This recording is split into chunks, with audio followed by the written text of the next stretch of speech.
It was one man's vision: to build the ultimate ride which would thrill millions. In the late 1980s, Jeffrey Thompson, managing director of Blackpool Pleasure Beach, vowed to show the world that his amusement park would scale new heights of daring. In 1994, the dream became a reality. The year the tallest roller coaster in the world came to Britain. Blackpool deserves only the best. And in the world of roller coasters, the finest are designed in America. By using the latest computer-aided design technology, Aerodynamics of Utah began creating a unique roller coaster, simply taller and faster than anything ever seen before. With planning approval from Blackpool Council and the consent of the Civil Aviation Authority, the groundwork could begin. And who better to perform the first turf-cutting ceremony than Britain's tallest and fastest men, 7 feet 6 inch Chris Greener and Olympic champion Linford Christie. The 235-foot roller coaster is every inch a national landmark. This artist's impression shows how it towers over Nelson's Column, for example. John Major admitted on a visit to Blackpool he was inspired by the concept, and yes, he'd love to ride it. But first, the foundations had to be laid.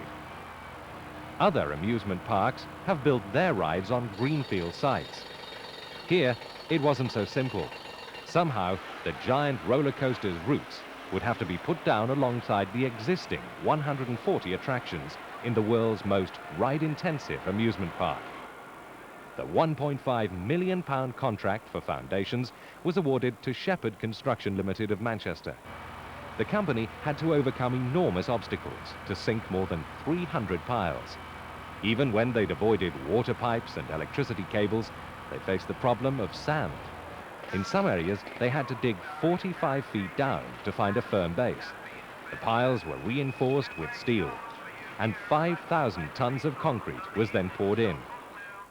Although everything possible was done to save existing attractions, the famous 170-foot space tower, erected in the 70s, had to be dismantled to make way for the ride of the 90s. But it has a new home at Frontierland in Morecambe.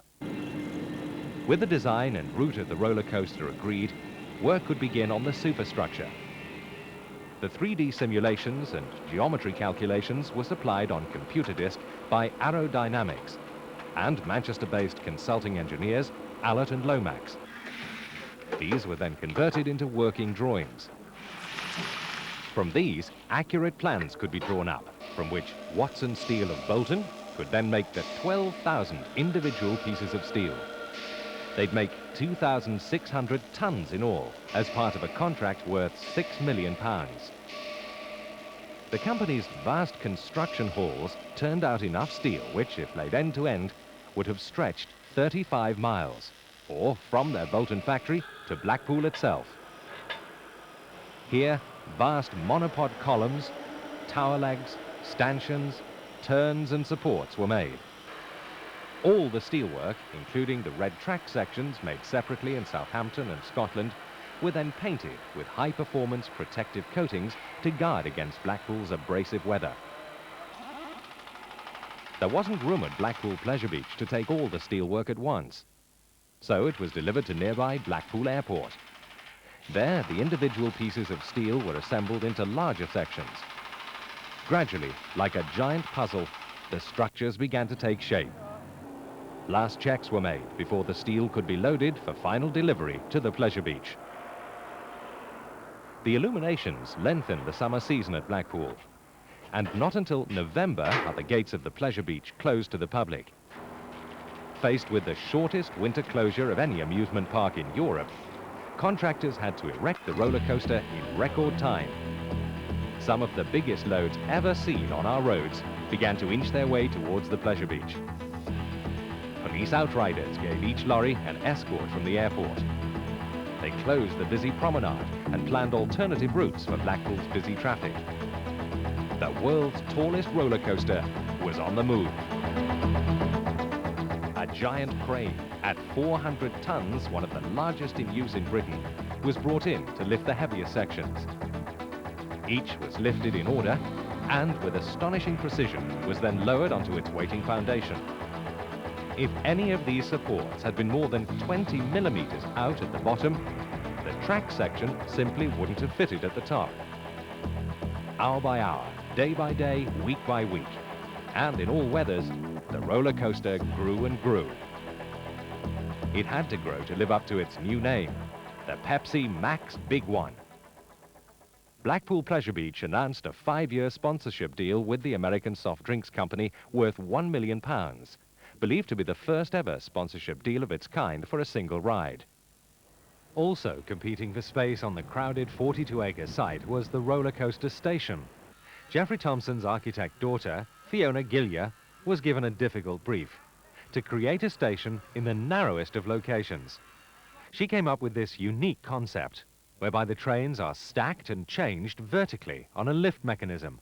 A stunning design and a spectacular way of saving space.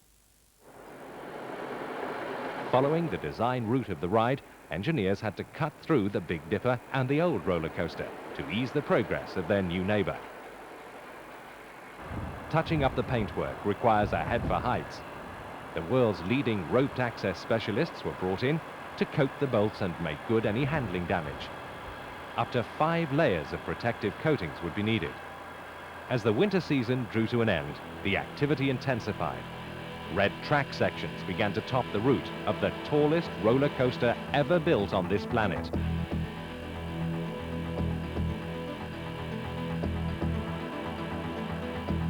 The roller coaster trains, designed and built to the highest standard for the demanding job ahead, arrived from America.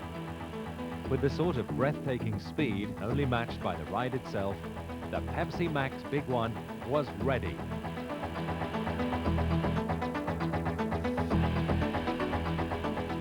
"605 days after work began, it was complete. The first trains were sent to explore the unknown as the ride was tested. On May the 28th, 1994, the ride opened to the public, and for the first time, the sheer enormity of what had been achieved was obvious to all.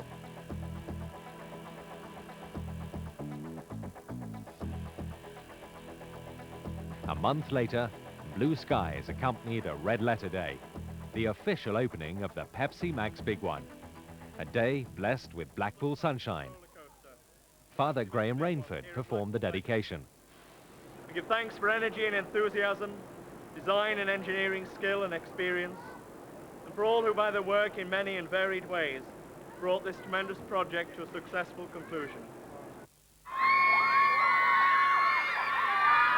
The wait had been worth it. Special guests, chart-topping pop group Bad Boys Inc. were invited to take their front seats. Our special camera allows you to take the 2-minute journey of a lifetime with them.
They'll never forget their ride on the big one, and neither will we.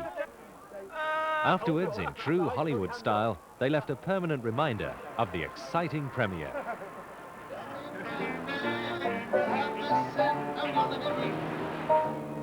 The Pleasure Beach knows how to party. 500 guests, or rather friends, were invited to join the Thompson family to celebrate the birth of the big one. Friends like Liz Kershaw and Lord Lichfield, seen here photographing Bad Boys Inc., toasted the success of the finest roller coaster in the world.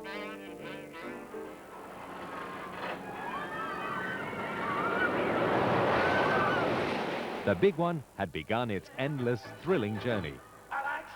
As day turned to evening, a promenade concert with a difference began.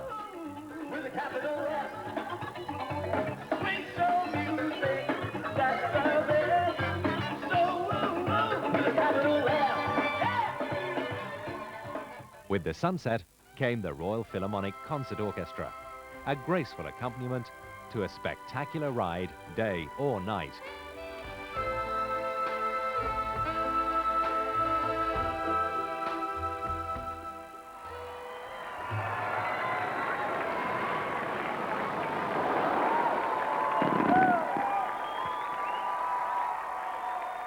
The real stars are the people who dare to ride the big one. Feels like you're going to fall out of the sky when you get to the top. Unbelievable. It's exhilarating, it's unreal. It's frightening. You leave your stomach up there. Yeah, you leave your stomach up there, you're just like straight there. It's great.